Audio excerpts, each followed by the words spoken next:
By the end of this video, you will know the 7 key takeaways from our clients about creating systems for your home improvement business. And this goes both for the physical side and the digital side. So before we get into the video, my name is Anthony, and I've personally grown and scaled over 40 different home improvement businesses and added 6 figures to their monthly revenue. Now here you can see some of our clients. This here is John. He went from 33,000 a month to 77,000 a month in just 150 days by working with us. Tiddy went from 12,000 a month to 82,000 a month in less than 6 months by partnering with us. Simon went from 7,000 a month to 62,000 a month in just under 90 days. And Alan went from 12,000 a month to 58,000 a month. And lastly, Roman went from 0 all the way to 36,000 a month. And, he's one of the few clients who have taken straight from 0. But yeah, these are also some of our clients' revenue screenshots, and some of these are monthly. So as you can see here, they are big numbers, 6 figures and beyond. And, that's thanks to systems and scaling and all that stuff. But yeah, this is also Daniel. And as you can see here, he got a bunch of leads. This was from our Facebook ad system, which we created a video on basically how to implement that into your business. So if you do want to watch that, it's completely free. You can implement that into your business today, right? There's nothing stopping you. So do check that out if you do want to scale, essentially. But yeah, getting into the video, this video is the 7 key takeaways from one of our clients about creating systems inside of your home improvement business. Now, there are 7 key things you need to have in mind, right? You need to know when creating systems. The first thing is the efficiency of the systems. Now, don't forget to make your systems efficient. If your systems aren't efficient, then they are not systems. The whole point of systems is to be quick and efficient, to save you time. If you create what you think is a system, but you need to regularly maintain it and it takes time, it's not efficient, then it's not a system, right? It's as simple as that. Um, it's a failed system, right? So if you do have a system that you think is a system like that, but you're basically losing time, then it's not a system, right? You need to either just get rid of it or you need to fix it. But yeah, remember about efficiency. That is a big thing, and don't be just blindly following a system if it's not efficient.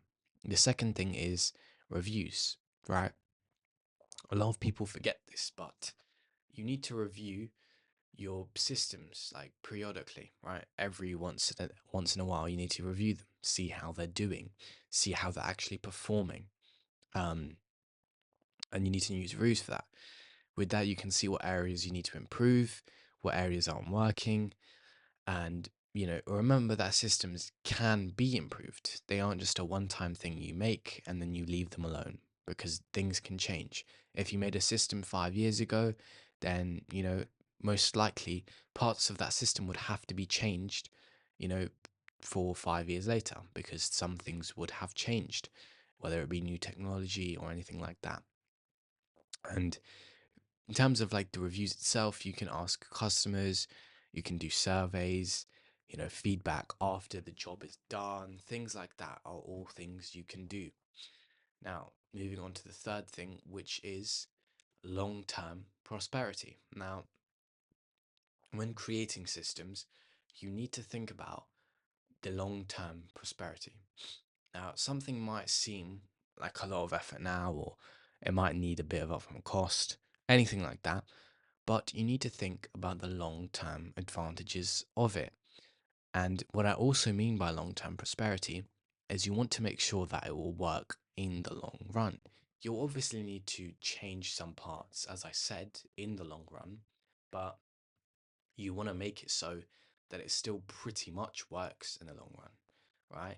You might need to change some things to increase, little parts of efficiency in some areas of it, but it's still working, right? You want to make sure that it's still actually properly working in the long run, not the fact that it will fail in 5 years completely, right? It's fine if it needs improvement in the long run, because it obviously will, things will change. However, if it fully fails, then that is a problem. And there's no point building a system if it only works for a couple months, right? There's no point.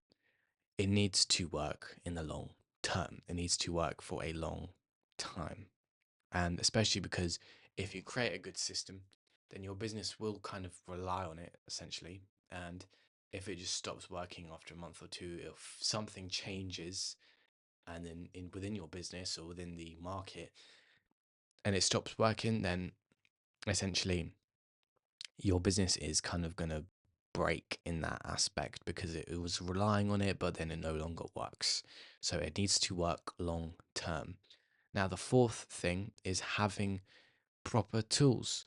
So in systems, you need to automate as much as you can, right? That's the whole goal of them. You need to save time. And automating is one of the things of how you actually do that. And for a lot of this, you need softwares, you need tools within the softwares, things like that, right? And this can be CRMs for, customer relationship management softwares, automations for SMS, email, everything like that, newsletters. That's all automations, and they can all they can all be a process of a system.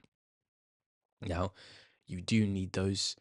Don't be afraid to use softwares. Don't be afraid to use technology to automate things because, automating things it's good for your business. It's nothing bad, right? It's better if you automate SMS instead of you manually sending it out, right? You say it saves a lot more time and there's not really any benefit to you sending it out yourself. So do have proper tools to basically do anything, right? Mainly, this would be to automate things. However, this can be used for other things such as customer relationship management, as I mentioned, and things like that. Now, second last thing is to include every step of the process. Now, what does this mean? Is a system has multiple steps inside of it, and you cannot forget any steps in the system. Otherwise, it won't work, or it just won't work to its full potential, right? Now, example is a Facebook ad system. This is the one I was talking about earlier, and this is the one we've done an in-depth video on. So if you want to check that out, you can check that out. But yeah, it doesn't work without all its components, and its components would be it's the Facebook ad itself, the fact that you have to have a call to action and have the VSL to redirect that to. Then you also have to have all the systems in place to nurture the leads and then basically take them from a cold lead to a job, right? You need to have the lead nurturing, you need to have the VSL, the automations within the lead nurturing. You basically need to have all the sales systems and sales processes in addition to the Facebook ads. Otherwise, there's no point of having Facebook ads running if you can't basically turn them into a job. So you can't really forget any steps of the system because if you have, a million leads, I use this example a lot, but if you have a million leads and you can't close any of them, then there's no point of having a million leads. You're just wasting money on ads. So do have all the systems in place, do have all the processes of the system because they are important. Now, the last thing is the goal of the system. Now, you have to know the goal of your system. Now, this might seem pretty self explanatory, but you kind of want to break your goal down, right? Why? Otherwise, you know, you won't really know if it's working or not. You won't really know what system you've even created. I've known a couple home improvement business owners, and they worked with us, and they had these systems in place which they didn't even know why they had it. Right? I mean, some parts of it they didn't really do much with it. Right? So you want to know the goal of it. You want to break it down into separate things This also, again, is just easier to make the system because you kind of know what's needed to get to the goal. And it also helps with reviewing the system, improving it, and making it better.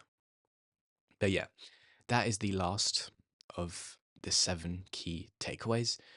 Now, you want to basically have all these in mind: the goal of the system, every step of the process, proper tools, prosperity and long term, systematic reviews, efficiency of systems.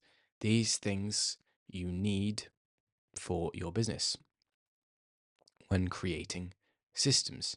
Now, you want to have all of them. You can't just pick and choose as always.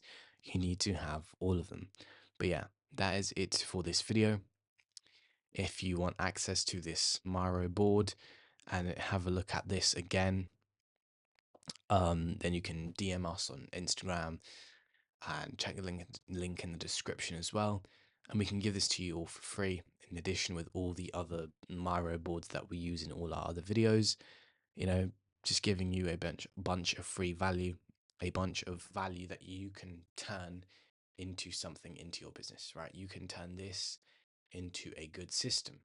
All our videos on Facebook ad systems, you can basically implement that into your business today, right? You can implement that into your business in the next hour if you choose to watch the video, right?